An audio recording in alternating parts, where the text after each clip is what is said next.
പ്രവാസ ലോകത്തെ വാർത്തകളും വിശേഷങ്ങളും അതുപോലെ മാറി മാറി വരുന്ന നിയമങ്ങളും നേരത്തെ അറിയാൻ ഈ ചാനൽ സബ്സ്ക്രൈബ് ചെയ്യൂ. അടുത്തുള്ള ബെല്ലൈക്കൺ എനേബിൾ ചെയ്യാൻ മറക്കേണ്ട. നമസ്കാരം. ഒമാൻ വാർത്തകളിലേക്ക് സ്വാഗതം. ഇന്ന് 2025 ജൂൺ 24 ചൊവ്വ. പ്രധാന വാർത്തകൾ. രാജ്യത്ത് ചൂട് വർദ്ധിച്ചുകൊണ്ടിരിക്കുന്ന സാഹചര്യത്തിൽ പുറത്ത് പണിയെടുക്കുന്ന തൊഴിലാളികൾക്ക് മാർഗനിർദ്ദേശങ്ങളുമായി ആരോഗ്യ മന്ത്രാലയം. ചൂട് തടയാൻ ലക്ഷ്യമിട്ടിട്ടുള്ള പൊതു ശുപാർശകളാണ് ആരോഗ്യ മന്ത്രാലയം പുറപ്പെടുവിച്ചിരിക്കുന്നത്.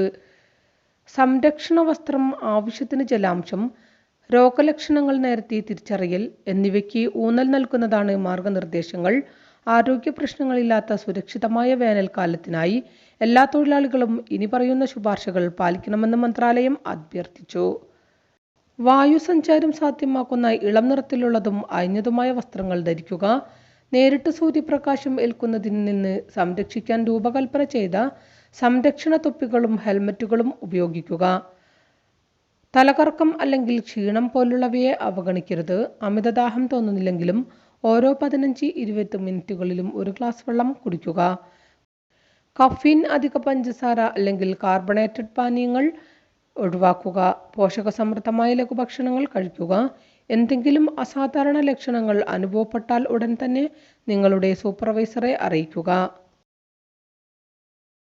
പ്രവാസി പുനരധിവാസ പദ്ധതിയായ Norka assisted and mobilised employment അഥവാ നെയിം പദ്ധതി പ്രകാരം ഇതിനോടകം പ്രവാസികൾക്ക് ജോലി നൽകിയിട്ടുള്ള കേരളത്തിലെ തൊഴിലുടമകൾക്ക് ശമ്പളവിഹിതം ലഭ്യമാക്കുന്നതിനായി ഇപ്പോൾ രജിസ്റ്റർ ചെയ്യാം. തിരിച്ചെത്തിയ പ്രവാസി കേരളീയർക്ക് നാട്ടിലെ സംരംഭങ്ങൾ തൊഴിൽ ലഭ്യമാക്കുന്നതിന് ലക്ഷ്യമിട്ട് സംസ്ഥാന സർക്കാർ നോർക്ക റൂട്ട്സ് മുഖേന നടപ്പിലാക്കുന്ന പദ്ധതിയാണ് നെയിം. ഈ പദ്ധതി ആരംഭിച്ച 2024 ഒക്ടോബറിന് ശേഷം പ്രവാസികൾക്ക് ജോലി നൽകിയിട്ടുള്ള തൊഴിലുടമകൾ നോർക്ക റൂട്ട്സിന്റെ വെബ്സൈറ്റിൽ രജിസ്റ്റർ ചെയ്യണം.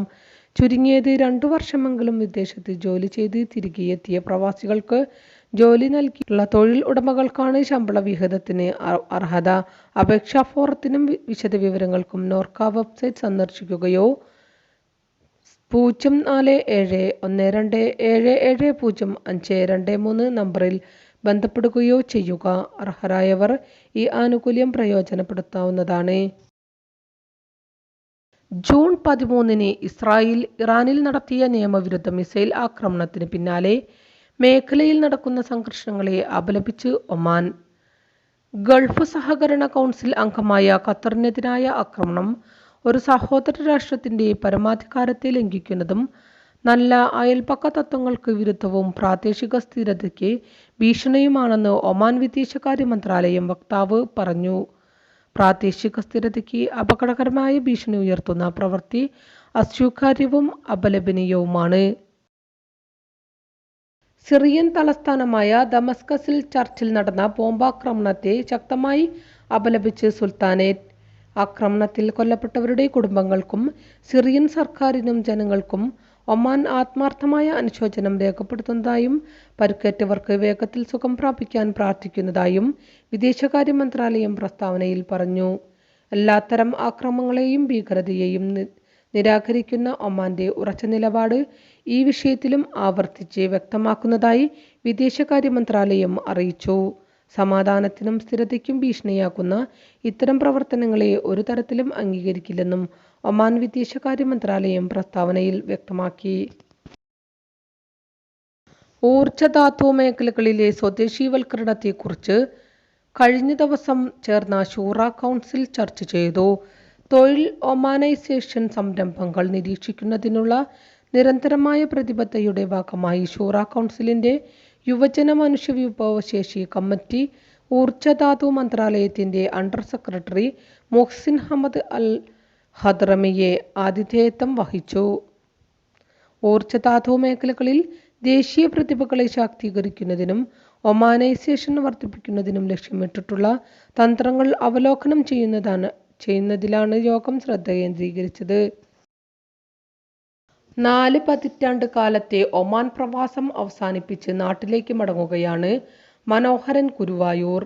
തൃശൂർ ജില്ലയിലെ തച്ചൂപ്പണിക്കാർ ഏറയിലുള്ള ചാത്തുക്കുളം എന്ന ഗ്രാമത്തിൽ നിന്നുള്ള മനോഹരൻ കുരുവായൂർ എന്ന ഒമാൻ പ്രവാസികളുടെ മനോഹരേട്ടൻ മടങ്ങുന്നത് കലാസാംസ്കാരിക മേഖലകളിൽ നിരവധി അടയാളപ്പെടുത്തലുകളുമായിട്ടാണ്. ഒമാനിൽ പ്ലാസ്റ്റിക് ഷോപ്പിംഗ് ബാഗുകളുടെ നിരോധനം കൂടുതൽ മേഖലകളിലേക്ക്. അടുത്ത മാസം 1 മുതൽ 5-ൽ പരം മേഖലകളിൽ കൂടുതൽ ബാഗ് ഉപയോഗ വിലക്ക് പ്രാബല്യത്തിൽ വരുമെന്ന് പരിസ്ഥിതി വിഭാഗം വ്യക്തമാക്കി. ഒറ്റത്തവണ ഉപയോഗിക്കുന്ന പ്ലാസ്റ്റിക് ബാഗുകളുടെ നിരോധനത്തിന്റെ 3-ാം ഘട്ടമാണിതെന്നും അധികൃതർ അറിയിച്ചു. പഴം, പച്ചക്കറി കടകൾ, പാക്കേജിംഗ് യൂണിറ്റുകൾ, പലചരക്ക് കടകൾ, മിഠായി ഫാക്ടറികൾ, മധുരപലഹാര കടകൾ, ഗിഫ്റ്റ് കടകൾ, ബേക്കറികൾ, ബ്രെഡ്, പേസ്ട്രി, മിഠായി ഔട്ട്ലെറ്റുകൾ, ഈ വിഭാഗങ്ങളിൽ പ്രവർത്തിക്കുന്ന സ്ഥാപനങ്ങൾ ഒറ്റത്തവണ ഉപയോഗിക്കാവുന്ന പ്ലാസ്റ്റിക് ഷോപ്പിംഗ് ബാഗുകൾ ഉപയോഗിക്കുന്നത് ഒഴിവാക്കി തുണി ബാഗുകൾ, പേപ്പർ ബാഗുകൾ പോലുള്ള പരിസ്ഥിതി സൗഹൃദ ബദലുകളിലേക്ക് മാറേണ്ടതുണ്ട്. നിരവധി റീട്ടെയിൽ ഭക്ഷ്യമേഖലകളിലേക്ക് നിരോധനം വ്യാപിപ്പിക്കുന്നതാണ് 3-ാം ഘട്ടമെന്നും ഇത് സംരംഭങ്ങളെയും വ്യവസായങ്ങളെയും ഉപഭോക്താക്കളെയും കൂടുതൽ പരിസ്ഥിതി സൗഹൃദ ബദലുകളിലേക്ക് മാറ്റാൻ പ്രേരിപ്പിക്കുമെന്നും അധികൃതർ വ്യക്തമാക്കി. വാണിജ്യ സ്ഥാപനങ്ങൾക്കും വ്യക്തികൾക്കുമെല്ലാം ഉത്തരവ് ബാധകമാണ്. നിയമലംഘകർക്ക് 50 റിയാൽ മുതൽ 1000 റിയാൽ വരെ പിഴ ശിക്ഷ ലഭിക്കും. കുറ്റം ആവർത്തിക്കുന്നവരുടെ മേൽ പിഴ ഇരട്ടിയാക്കും. ഘട്ടം ഘട്ടമായാണ് ഒമാനിൽ പ്ലാസ്റ്റിക് ബാഗുകൾ ഇല്ലാതാക്കുന്നത്. 2027 ജൂലൈ 1-ഓടെ പൂർണ്ണമായും പ്ലാസ്റ്റിക് ഷോപ്പിംഗ് ബാഗുകൾ ഇല്ലാത്ത രാജ്യമായി ഒമാൻ മാറും. നിയമം ലംഘിച്ച് പ്ലാസ്റ്റിക് ഇറക്കുമതി ചെയ്യുന്നതും കുറ്റകരമാണ്. ഇത്തരക്കാരിൽ നിന്ന് 1000 റിയാൽ പിഴ ഈടാക്കും. നിയമലംഘനം ആവർത്തിച്ചാൽ പിഴ ഇരട്ടിയാക്കുമെന്നും വാണിജ്യ, വ്യവസായ, നിക്ഷേപ പ്രോത്സാഹന മന്ത്രാലയം നേരത്തെ വ്യക്തമാക്കിയിരുന്നു. പരിസ്ഥിതി വിഭാഗം, ഒമാൻ കസ്റ്റംസ് വിഭാഗവുമായി സഹകരിച്ചാണ് നടപടി. കാത്തിരിപ്പിനൊടുവിൽ ധോഫാറിന്റെ മാനത്ത് മഴമേഘങ്ങൾ വിരുന്നെത്തി. ഖരീഫ് കാലം ആരംഭിച്ച ശേഷമാണ് ഇക്കുറി മഴക്കോട് വരുന്നത്. ജബൽ പ്രദേശങ്ങളിൽ നേരിയ ചാറ്റൽ മഴയും ഇന്നലെ അനുഭവപ്പെട്ടു. വരും ദിവസങ്ങളിൽ നഗരങ്ങളിൽ അടക്കം മഴ ലഭിക്കുമെന്നും അന്തരീക്ഷം ഖരീഫിന്റെ തനതായ രൂപത്തിലേക്ക് മാറുമെന്നുമുള്ള പ്രതീക്ഷയിലാണ് ഇവിടത്തുകാർ. മഴ വൈകിയതോടെ ഖരീഫിന്റെ ഉണർവും സലാലയിൽ വൈകുകയാണ്. ഒമാനിൽ നിയോപ്ലാസ് ആർക്കൺ ജെറ്റ് കോൾഡ് പ്ലാസ്മ ഉപകരണം ഔദ്യോഗികമായി ലോഞ്ച് ചെയ്തു. മുറിവ് പരിചരണത്തിലും അണുബാധ നിയന്ത്രണത്തിലും നൂതന ചികിത്സാ സംവിധാനം ഒമാനിൽ കൂടി ലഭ്യമാവുകയാണ് ഇതുവഴി.